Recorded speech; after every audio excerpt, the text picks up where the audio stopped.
I got this new paint set. I'm really excited to show it to you. So this is the A.Gallo Mid-Century palette, and I'm going to swatch them for you. And I'm going to give you my reactions to them. I've played with it a bit, and so I am really, really loving them. They're handmade in Italy, and they are like opaque watercolors. So let's get this back a little bit so you can see. And this color is called One Brilliant One. And it kind of reminded me of a Naples yellow, but really soft, really soft. This paper is B watercolor paper, and it is 100% cotton, and it's very affordable. This next color is called Sunshine Yellow. These are light fast pigments. Keep watching and don't scroll away. I'm gonna do this kind of fast and try to keep it under 10 minutes. But I have something that could be comparable and a lot less expensive. These were really expensive. This one is One Brilliant Two. That is a lovely peach color. I love that color. There's some of these colors that just kind of throw you back and look really mid-century modern. This one is called Flaming Orange. Oh no, Atomic Orange. I must have seen a flaming orange in another set.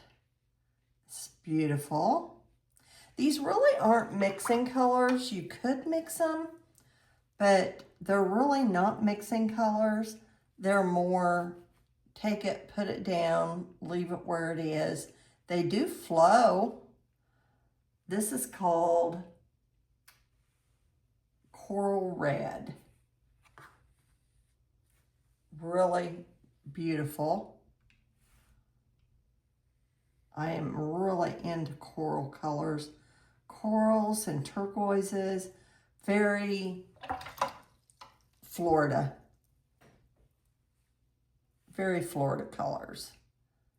Or summer. And these colors could really be good for Easter too. This is fuchsia. Oh, wow. I have played with these colors. I won't lie to you that every time I put them down, and they have rosemary in them, so it's just a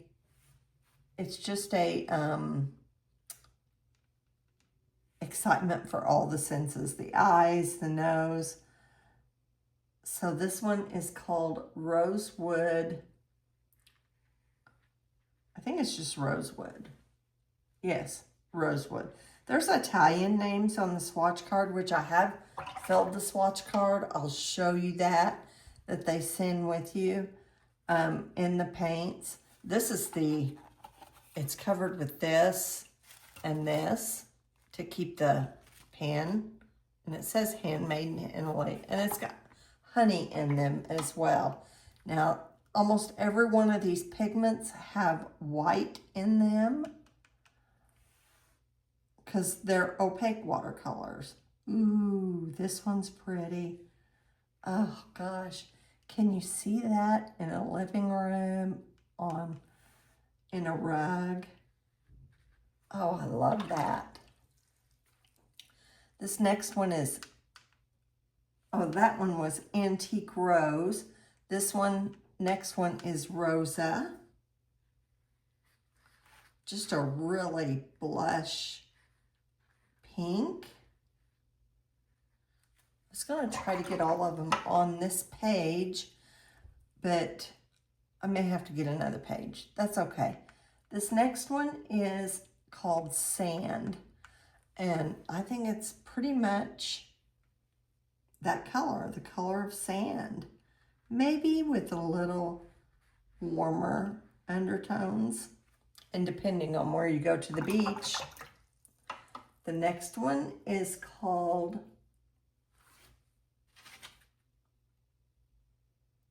Cognac. Beautiful, beautiful, warm, chocolatey brown.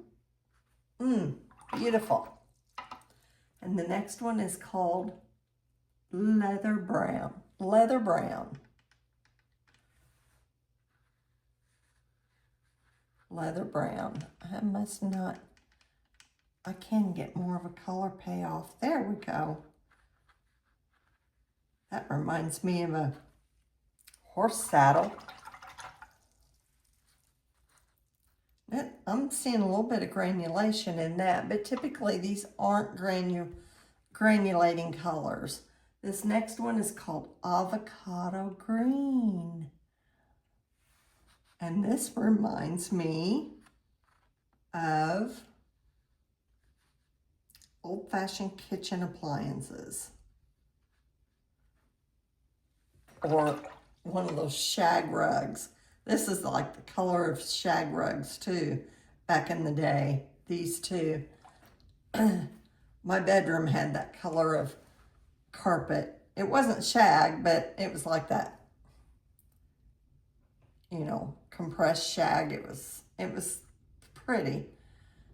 The next one is called Dusty Sage. I love this color. And I think this is a good color for distant leaves.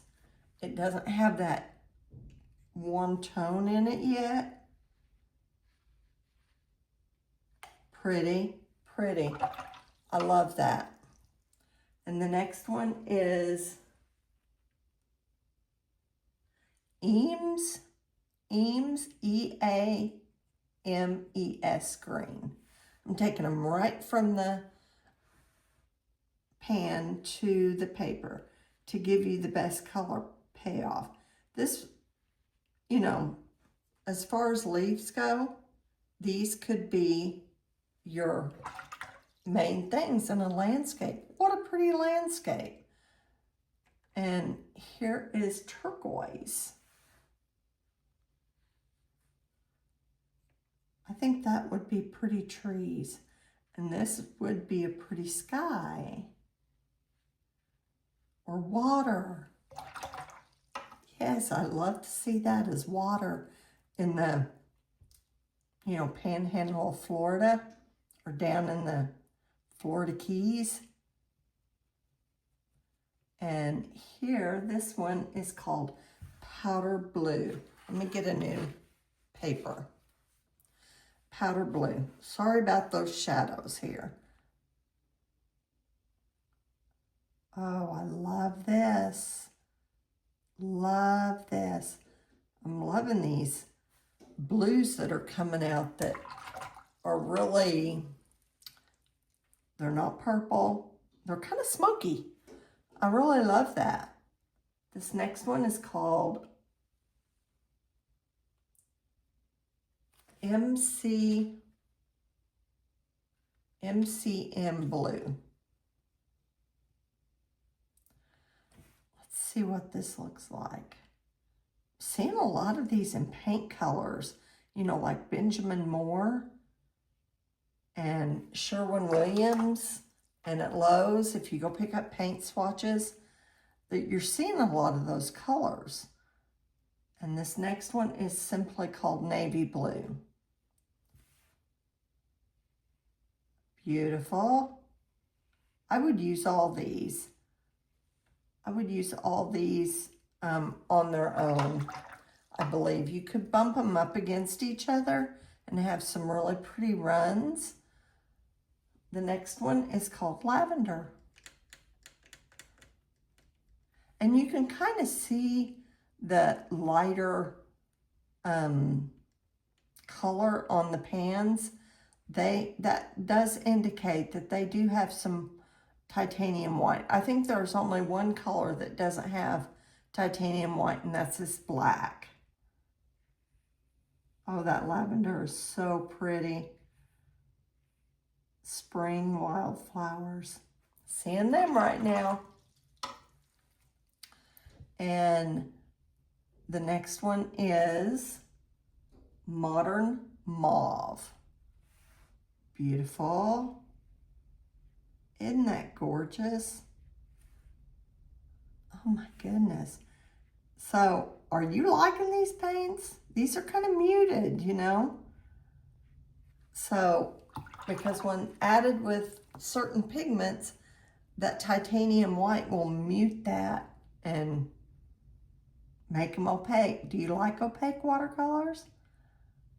Let me know in the comments below. I read every comment, every single one. Now this is just ivory, or no, lamp black. So it's a cool black. And the next one is warm gray. Warm gray. I was going to do this live, but I'm not confident in my skills. Warm gray, pretty for clouds. And then, of course, we have, this is Master's White, and it is nice. You can't see it on the paper, but I will show you what I used it on in a painting that really caused some nice, pretty effects. I used it in this radish. So that caused that to paint. Now I went back and kind of overworked it. But these are some paintings that I used these colors on. Now I did add some raw sienna here for some shadow. Did that radish. I did this from a kitchen towel. I just kind of, and every one of those colors matched perfectly to this palette. And just really was really pretty, I thought. So 2026. Did this avocado. Did this modern just thing, you know, flower and leaves. Did those blueberries with this palette. Really pretty. Did these oranges from this palette. And I love this apple. I just really thought it was pretty. I did this pear. Didn't like it as much. It was a little splashy. Tried a different technique. Did these lemons. Need to put some more darks in there, I think. Did this lime, but I smeared it. And did these oranges. So let me know what you think, you know, about these opaque watercolors. Would you be interested? You can definitely mix them on your own with, if you had some white watercolor. Also, these were really pricey. So if you want I know something you can have to, let me grab it, that would be a little bit more affordable and get you similar results, and that is our favorite, the Kuretake Gansai Art Nouveau. So we've got a lot of colors that are very similar. I've got the plastic on this one, but we just have a lot of colors that are very similar. This grayish blue, and so this would be an affordable choice, but these are luxurious. They go down. The only complaint I have is if you go over for a second layer, they will lift if you're not careful. So hope you guys like this video. Click like and subscribe, and let me know if you like this vertical format. Talk to you later. Stay happy.